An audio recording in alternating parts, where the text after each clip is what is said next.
Tume imetuambia kwamba imepata ushahidi usio na shaka kuwa matukio ya ghasia za Oktoba 29 yalipangwa, yaliratibiwa, yalifadhiliwa na kutekelezwa na watu waliopata mafunzo. Maana yake sasa ni kazi ya tume ya upelelezi kuwaita hao watu ambao wametuhumiwa ili wahojiwe, waonyeshe ushahidi na wajitetee. Na ikiwa najua kuna risasi ya moto, alafu nishawishi niingie barabarani nikaandamane kwa shilingi 10,000 kweli? Bila mimi kuona sababu ya msingi ya kuingia pale katika zile ghasia.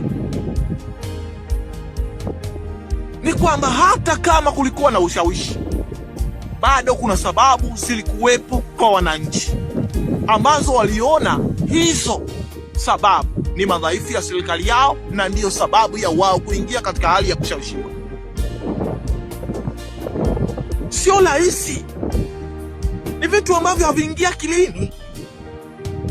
Yaani ukamwambie mtu nenda kafe kwa shilingi 10,000, ukamwambie mtu nenda kafe kwa shilingi 30,000, unamwambia mtu nenda kafe kwa shilingi 40,000. It means kwa nchi yetu haijawahi kuwa na maandamano. Kwa hiyo ilikuwa sio jambo rahisi kumshawishi mtu kwa shilingi 10,000, na ikiwa nchi hiyo haijawahi kuingia katika maandamano, watu wangekuwa na hofu, na yani wangekuwa na hofu kubwa ya maisha yao, isingepelekea watu kuingia katika hali hiyo. Lakini kama na wao waliingia, na ikiwa nchi hii ndio ilikuwa first mwanzo kabisa wa kutokea changamoto kama hii, basi kulikuwa na sababu ambayo iliwapa msukumo na nguvu mlipuko ya kujikuta wameingia katika hali ya kushawishiwa. Lakini sio tu izungumzika kirahisi kwamba walishawishiwa, kwamba walipewa shilingi 10,000, 20,000, 50,000. Na ikiwa mnatakiwa mkumbuke kwamba hii nchi ilikuwa ni first kutokea kwa tukio lile, ndio mwanzo.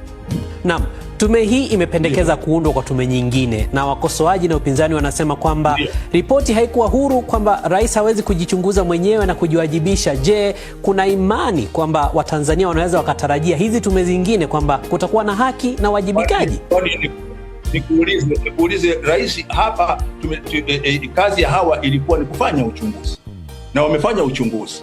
Raisi, lakini hawajakuja na majina. Mtuhumiwa, nikwambie ripoti ya Waki ya Kenya walitangaza majina hadharani, au Waki aliyakabidhi kwa watu ili yafanyiwe utafiti? Wala hakuna ripoti kwamba kutangaza majina hadharani. Waziri, hakuna ripoti kwamba majina yalitolewa yakakabidhiwa hata kwa faragha. Kwa hivyo hatuna hiyo ripoti jana. Hiyo ndio mimi siwezi kusema hivyo, lakini tume imeeleza na imesema kuna kundi moja waliopanga, waliofadhili, waliotekeleza, waliowakusanya watu kwenye makambi na kuwafanyia mafunzo.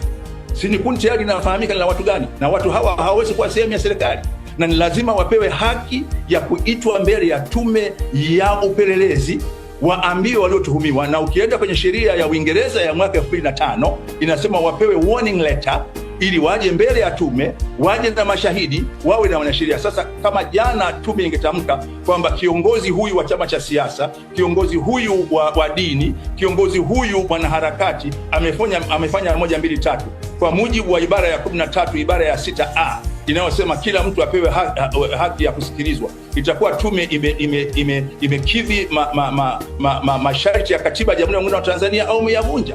Na ndio maana ukisoma sheria ya Uingereza ya 2005 ndio mwelekeo mpya. Bahati mbaya nchi zote zilizokuwa chini ya makoloni ya Uingereza, sheria hizi za tume za uchunguzi hatujazipitia upya.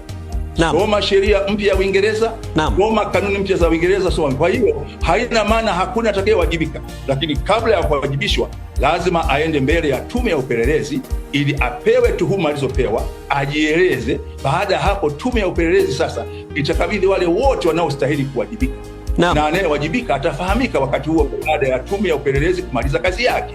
Vijana walipewa mafunzo ambayo vijana wanadaiwa kupewa. Je, vyombo vya upelelezi na vya usalama havikuwa na taarifa kama hizi? Na je, ni rahisi kiasi gani kupata silaha Tanzania? Tume ya upelelezi hiyo ndio kazi ya tume ya upelelezi, ndio kazi ya investigation, na tume hii imefanya hiyo fact finding, imeona taarifa hiyo, sasa ndio kazi inayofuata.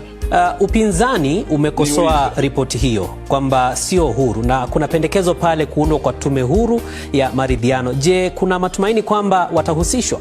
Tume ya maridhiano itakuwa kwenye ngazi ya taifa, ngazi ya wilaya, ngazi ya tarafa, ngazi ya kijiji, na imeelezwa kabisa tume hii ya maridhiano itakuwa shirikishi. Kwa katika muda huu wa miaka hii miwili tutakuwa na mambo matatu yanayokwenda kwa wakati mmoja. Moja, upelelezi kwa waliofanya makosa. Pili, maridhiano, na tatu, katiba.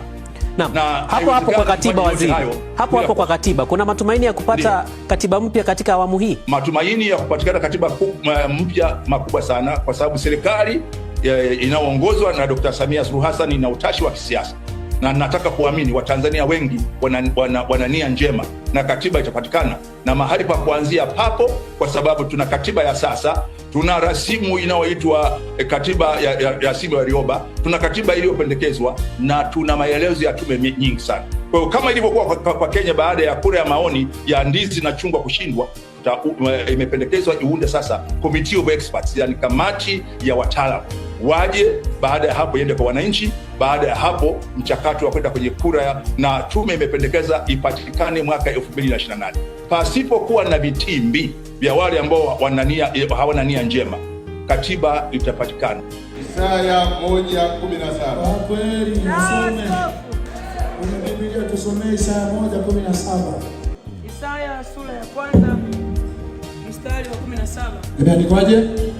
Isaya sura ya kwanza mstari wa 17 nasema, ndio, jifunzeni kutenda mema. Naam. Takeni hukumu na haki. Naam. Wasaidieni walioonewa. Ndio. Mpatieni yatima haki yake. Ndio.